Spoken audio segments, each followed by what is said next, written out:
दोस्तों नमस्कार, मैं जयराम पटेल आज़ाद ऑनलाइन प्लेटफॉर्म पर आप सभी का हार्दिक स्वागत करता हूं। प्यारे विद्यार्थियों, आज हम प्रारंभ करेंगे मध्य प्रदेश सामान्य ज्ञान।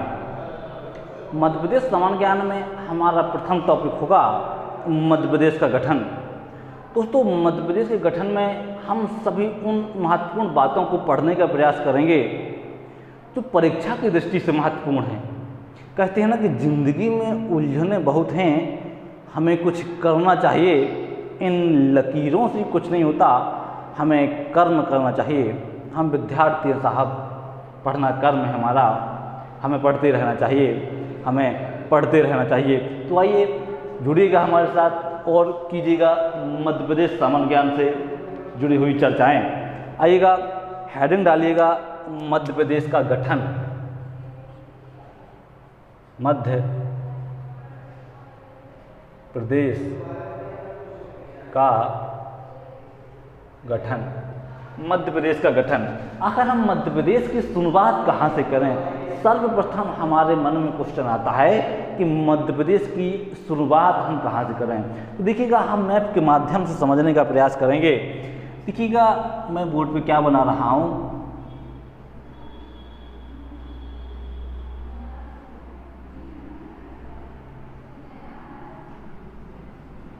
ये क्या बना है?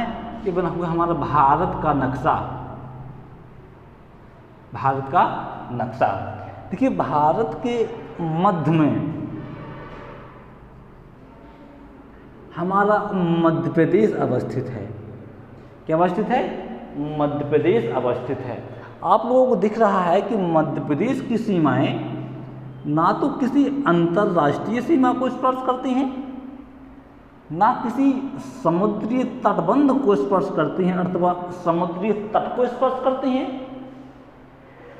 तो ऐसे राज्य या ऐसे क्षेत्र जिनकी सीमाएं ना तो किसी अंतरराष्ट्रीय सीमा को स्पर्श करती हों, ना किसी समुद्री तटबंध को स्पर्श करती हों, इन्हें स्थलरुद्ध राज्य या भू अवेष्टित राज्य कहा जाता है। तो क्या कहा जाता है मध्य प्रदेश को? भू अवस्थित राज्य या स्थल रुद्ध राज्य। स्थल रुद्ध राज्य। मध्य प्रदेश एक भू अवस्थित राज्य है या स्थल रुद्ध राज्य है। सर्वप्रथम कोई हमसे पूछे मध्य प्रदेश कैसा राज्य है, तो बेहिचक बताइएगा मध्य प्रदेश एक स्थल रुद्ध राज्य है, क्योंकि इसकी सीमाएं ना तो किसी अंतर्राष्ट्रीय सीमा को स्पर्श करती हैं, ना किसी समुद्री तटबंध को स्पर्श करती हैं। देखिएगा, मध्य प्रदेश भारत के मध्य में अवस्थित है। मध्य में अवस्थित होने के कारण मध्य प्रदेश को भारत का दिल कहा जाता है। भारत का दिल कहा जाता है या हृदय प्रदेश। क्या कहा जाता है? भारत का दिल या हृदय प्रदेश कहा जाता है। दूसरा क्वेश्चन, भारत का हृदय प्रदेश या दिल किसे कहा जाता है? तो हमारे मध्य प्रदेश को कहा जाता है। आप लोग एक काम कीजिएगा कि जो कुछ भी बोल रहा हूँ, लिखा रहा हूँ, उसे पेन कॉपी में लिखने का प्रयास कीजिएगा। किसमें? पेन कॉपी में। कहते हैं, देखिए, एक फिल्म का डायलॉग याद आता है कि लोहा पिघलाकर उसका आकार बदल देता है, जो चलाता है पेन को अपने रजिस्टर पर, उसका तकदीर बदल जाता है। तो अगर आप अपना तकदीर बदलना चाहते हैं तो पेन को रजिस्टर पर चलाना प्रारंभ कर दीजिएगा, है ना। तो चलाइएगा पेन को रजिस्टर पर और वो सभी महत्वपूर्ण बातें लिखिएगा जो मैं आप लोगों को बता रहा हूँ। मध्य प्रदेश कैसा राज्य है? भू अवस्थित राज्य है, क्योंकि इसकी सीमाएं ना तो किसी अंतर्राष्ट्रीय सीमा को स्पर्श करती हैं, ना किसी समुद्री तटबंध को स्पर्श करती हैं। वह इसे भारत के मध्य में अवस्थित होने के कारण भारत का हृदय प्रदेश या भारत का दिल कहा जाता है। क्या कहा जाता है? भारत का हृदय प्रदेश या भारत का दिल कहा जाता है। दोस्तों, आप लोगों ने सुना है कि मध्य प्रदेश भारत के मध्य में अवस्थित है, ये हमने आप लोगों को अभी बताया। तो क्या मध्य से संबंधित जितने भी फैक्ट बन रहे हैं तो हमें यही पता होना चाहिए? बिल्कुल, कि भारत का केंद्र बिंदु क्या मध्य प्रदेश में अवस्थित है। जब मध्य प्रदेश भारत के मध्य में अवस्थित है तो भारत का केंद्र बिंदु भी कहाँ अवस्थित होना चाहिए? मध्य प्रदेश में अवस्थित होना चाहिए। हाँ जी, ऐसा ही है। जब हमसे क्वेश्चन बनता है कि भारत का केंद्र बिंदु, भारत का केंद्र बिंदु कहाँ अवस्थित है, तो आप लोगों को पता होना चाहिए कि भारत का केंद्र बिंदु मध्य प्रदेश में अवस्थित है। जब मध्य प्रदेश में अवस्थित, तो मध्य प्रदेश में कहाँ अवस्थित है, मध्य प्रदेश का एक जिला पड़ता है कटनी। कौन सा जिला पड़ता है, कटनी जिला। क्या कटनी जिले में अवस्थित है, नहीं, कटनी जिले की तहसील है ढीमरखेड़ा, ढीमरखेड़ा तहसील, ढीमरखेड़ा तहसील के करौंदी गांव में, ढीमरखेड़ा तहसील के करौंदी गांव में। तो कोई हमसे पूछे कि भारत का केंद्र बिंदु कहाँ अवस्थित है, तो आप बताइएगा मध्य प्रदेश के कटनी जिले के ढीमरखेड़ा तहसील के करौंदी गांव में भारत का केंद्र बिंदु अवस्थित है। क्या अवस्थित है, भारत का केंद्र बिंदु। देखिएगा भारत के केंद्र बिंदु तो हमने पढ़ लिया है, हमें पता चल गया भारत का केंद्र बिंदु कहाँ अवस्थित है, करौंदी गांव में अवस्थित है, जो मध्य प्रदेश में पड़ता है, कटनी जिले के ढीमरखेड़ा तहसील के अंदर आता है। क्या विश्व का केंद्र बिंदु, विश्व का केंद्र बिंदु, क्या विश्व का केंद्र बिंदु मध्य प्रदेश में अवस्थित है? जी हाँ बिल्कुल, विश्व का केंद्र बिंदु भी मध्य प्रदेश में अवस्थित है। उज्जैन जिला पड़ता है मध्य प्रदेश में, उज्जैन जिला, महाकाल की नगरी उज्जैन मध्य प्रदेश में पड़ता है। यहाँ एक मंदिर है जिसे हम मंगलनाथ मंदिर के नाम से जानते हैं। देखिएगा मंगलनाथ मंदिर, मंगलनाथ मंदिर, तो उज्जैन जिले में अवस्थित मंगलनाथ मंदिर को पृथ्वी या ब्रह्मांड का केंद्र बिंदु माना जाता है। ऐसा हमारे खगोल शास्त्र में बताया गया कि ब्रह्मांड का केंद्र बिंदु किसे माना गया, उज्जैन जिले में स्थित मंगलनाथ मंदिर को ही ब्रह्मांड का केंद्र बिंदु माना गया है। जब हमें भारत का केंद्र बिंदु पता चल गया, ब्रह्मांड का केंद्र बिंदु पता चल गया, तो यहाँ से एक क्वेश्चन और पूछा गया है कि अखंड भारत का केंद्र बिंदु। देखिएगा अखंड भारत का केंद्र बिंदु, अखंड भारत का केंद्र बिंदु, किसका केंद्र बिंदु, अखंड भारत का केंद्र बिंदु। देखिए जब अखंड भारत की बात करते हैं तो जब भारत का विभाजन नहीं हुआ था, बांग्लादेश हुआ, पाकिस्तान हुआ, है ना, अफगानिस्तान हुआ, श्रीलंका हुआ, म्यांमार हुआ, नेपाल हुआ, जब इन सभी राज्य देशों को मिलाकर एक अखंड भारत का निर्माण होता था, तो अगर हम इस अखंड भारत के केंद्र बिंदु की बात करें तो यह भी मध्य प्रदेश में अवस्थित है। मध्य प्रदेश में एक जिला पड़ता है बैतूल, बैतूल जिले के वरसाली नामक स्थान पर अखंड भारत का केंद्र बिंदु अवस्थित है। देखिएगा हमने भारत का केंद्र बिंदु पढ़ा, ब्रह्मांड या विश्व का केंद्र बिंदु पढ़ा, अखंड भारत का केंद्र बिंदु पढ़ा। अगर हम मध्य प्रदेश को पढ़ रहे हैं तो हमें पता होना चाहिए कि मध्य प्रदेश का केंद्र बिंदु मध्य प्रदेश के किस जिले में है। देखिएगा अगर हम मध्य प्रदेश के केंद्र बिंदु की बात करें कि मध्य प्रदेश का केंद्र बिंदु, मध्य प्रदेश का केंद्र बिंदु कहाँ अवस्थित है, तो एक जिले का नाम सामने आता है सागर।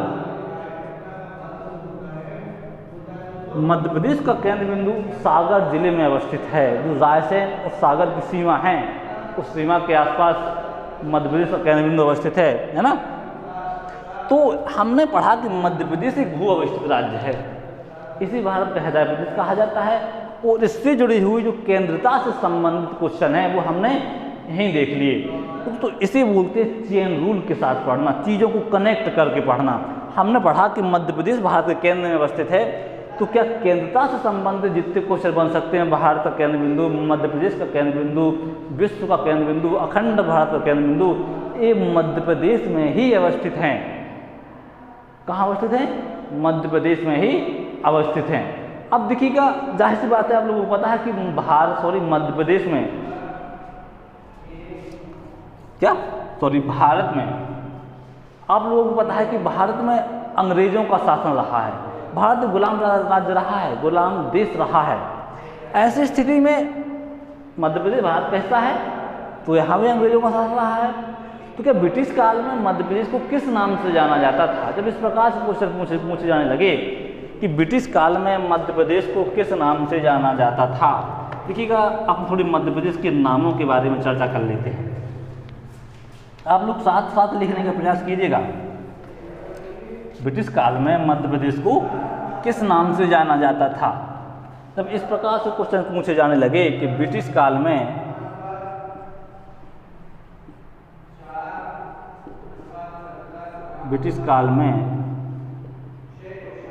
मध्य प्रदेश को किस नाम से जाना जाता था? तो इस समय मध्य प्रदेश का नाम था central province and Berar. Central province and Berar. Central province and Berar के नाम से मध्य प्रदेश को जाना जाता था। क्या मध्य प्रदेश के अन्य नाम भी है? देखिए हमने कहा ब्रिटिश काल में मध्य प्रदेश को सेंट्रल प्रोविंस एंड बरार के नाम से जाना जाता था, तो क्या मध्य प्रदेश के जो अन्य नाम हैं वो हमें यही पता होना चाहिए? मध्य प्रदेश के अन्य नाम कौन कौन से हैं? देखिएगा सर्वप्रथम नाम निकल के आता soya state. Soya state, Madhya Pradesh को सोया स्टेट इसलिए कहा जाता है क्योंकि यह भारत का लगभग 60% से अधिक सोयाबीन मध्य प्रदेश में उत्पादित किया जाता है, इसलिए इसे सोया स्टेट का दर्जा दिया गया। दूसरा आता है टाइगर स्टेट।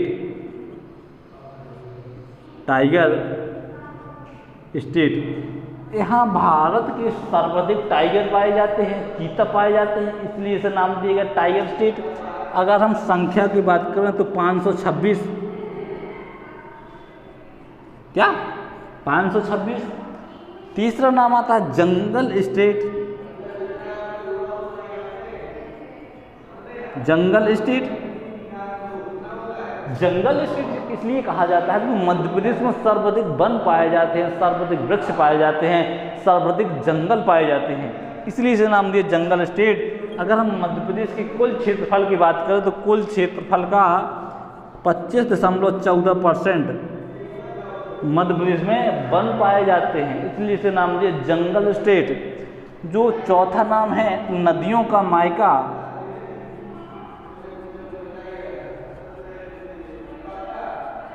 नदियों का मायका, मध्य प्रदेश को नदियों का मायका कहा जाता है क्योंकि यहाँ सर्वाधिक नदियों का उद्गम होता है, लगभग 207 नदियों का उद्गम। मध्य प्रदेश में कितनी नदियों का उद्गम होता है? लगभग 207 नदियों का उद्गम होता है, क्योंकि नदियों के उद्गम की विशेषता होती है जहाँ पर्वत होते हैं, पठार होते हैं, पर्वत पठारी एरिया होता है, वहाँ से नदियों का उद्गम अधिक होता है। और मध्य प्रदेश एक कैसा राज्य है? पठारी राज्य है, पर्वतीय राज्य है, तो यहाँ नदियों के उद्गम की स्थिति अधिक देखी जाती है। हीरा स्टेट, हीरा स्टेट,